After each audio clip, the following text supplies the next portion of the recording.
Welcome back. It's Kovacs Report, and boy, do I have a good book for you today. Robin and Batman, Jason Todd, issue 2 by Jeff Lemire and Dustin Nguyen. Now, number one, this book came out a month ago, and I'm still thinking about it. It really set the standard high for a Batman and Robin book, and I could not wait to get into issue 2. So that's what I'm going to do right now. I'm going to dive in and go page by page. I'm going to give you my thoughts. Please do give the video a like if you like the video and subscribe if you want to see more videos like this. Now, let's dive straight in. This book was a bit harrowing in all the best ways, right? Really harrowing. It is such a deep examination of a mind of a young child that has suffered, okay? And now he's being turned into a weapon, essentially. So Jason is talking to himself and he's saying, what am I? What does he want me to be? You know, a mascot, a boy wonder, a son. He's like, what does Batman want me to be? You know, am I any of those things, or am I too broken? Am I worthless? So he's doubting himself, like most teenagers do, but without the weight of his parents, you know, dying so tragically as they did, and basically being taken in by a billionaire and trained to hunt down, you know, villains. So it is really heavy, and throughout the book, even the art as well accentuates that feeling of torment inside his head. It is really, really good. I feel like I'm watching an episode of Euphoria. But also, Bruce and Alfred, they're also starting to think that maybe they've made a wrong decision. Maybe they shouldn't have brought this boy into this world. Maybe he can't be fixed. Maybe he can't be saved. You know, they want to shape him into the man that they think he should be, rather than, you know, asking Jason, what man does he want to become? Anyway, we carry on after issue 1, where they've been tracking down the cuckoo who has been shot. Now, Batman assumes that Robin killed him. But actually, it's this new villain that we hear called Wrath or Wraith. I forget the name, but I remember by the end of the book. And he says, hey, I've been looking forward to meeting you. So, you know, Batman decides to keep Robin to the side to try to protect him. He's always trying to protect him, you know, and I think that Robin resents that. He feels like, you know, as any young kid do, I'm ready to go. I want to do this. But Batman swings up there, and we get this classic dialogue of, you know, Batman, you are an enabler. You know, you let these villains go time and time again. You don't end their lives, and they just go out and they kill again. Also, you know, you're taking on young children to fight this war. What kind of a man are you? He says, we are soldiers, and this is a war. And he says, it's my war, stand down. But he says, I'm not standing down, no chance.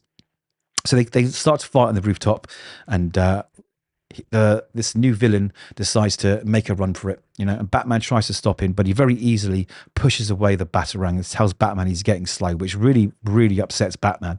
And he leaves a surprise around for Batman, some kind of sonic bomb. It gives him time to escape. Now, Batman returns. He says, I don't know who he is, but I will. Let's go. And he is angry, really, really angry. Now, before they go, Robin says, hey, before we go, have you got anything to say to me? You know, you came around that corner and you looked at me like I was a murderer. Is that what you think of me? You know, it's like you've judged me already. You're not giving me a chance. And Batman's like, I think you're tired. You need some rest. Let's go home and regroup. And, you know, Robin just turns his back and says, whatever. You know, this kid is getting further and further pushed away from what Batman and Bruce Wayne can provide for him. And you really, like I said, you really feel it. It's dark. And Alfred and Bruce, they have a conversation here discussing just that. You know, is it too late? Batman's like, you know what? I think you're right, but I'm not going to give up. I'm not going to give up on this kid. Anyway, next day, Robin is reminiscing about the nights before. He has a flashback of his mother's death and a flashback to the cuckoo being murdered, and this new vigilante intervening. So what happened was he actually came down and he killed the cuckoo in cold blood, brutally, and that shocked the kid. Again, this is a young kid. Now, he has seen death before, but I don't know how many murders he's seen in front of him with costume vigilantes. It is really heavy. You can see the kid sort of trying to process all of this. And he tells Robin, he says, listen, you're being wasted here.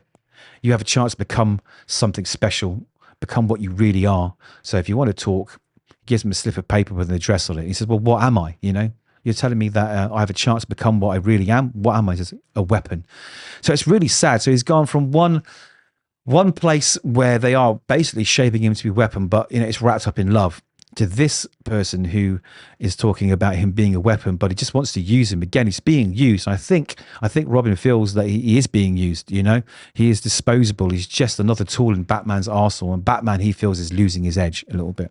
So the next morning, He wakes up, or next evening, and he decides he's going to pay a visit to this new guy and find out what it's all about. So he goes down to the Batcave and he meets Nightwing. Nightwing's been instructed by Bruce to take him out and give him a little talk and try and get through to Robin and see if you can, he as an ex-Robin can break through what's going on and maybe get him back on track. So they go out for a quote-unquote fun night.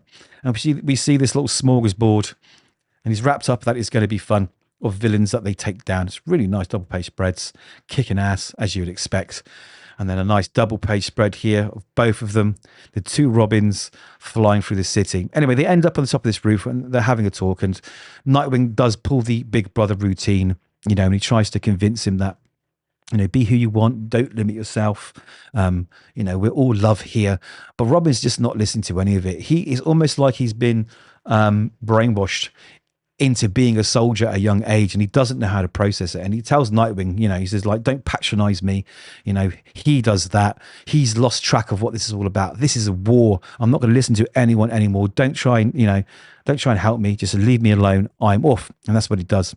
He swings off.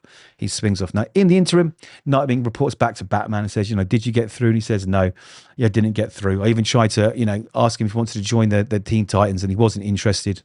He doesn't think he plays well with the team. But he says, listen, you just need to let him decide who he's going to be.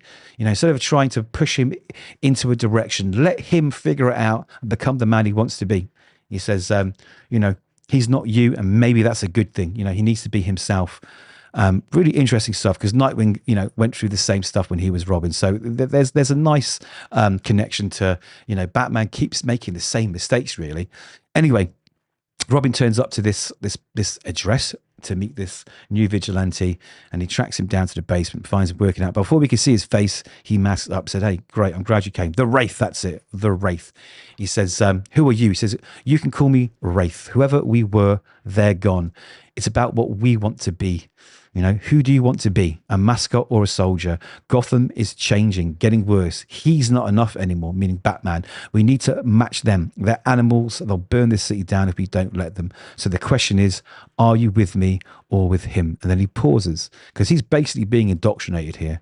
And you see them both swinging together. So at this point in time, Robin has decided to join Wraith in a vicious battle against the villains of Gotham. Can Batman save him? I don't know. But this book I really felt the inner turmoil of Jason all the way through this book. You could feel him being used left, right, and center. It's like no one is in the right here. This kid is so confused, and it super resonates. I love this book. I think it's one of the best books that have come out of DC in a very long time. And the art just amplifies that feeling you're getting every single page. So I recommend you pick it up if you haven't, because it's only 2 issues in. I think it's going to be a blinder. So those are my thoughts. Let me know yours. And hopefully we'll catch you in the next one. Take care for now.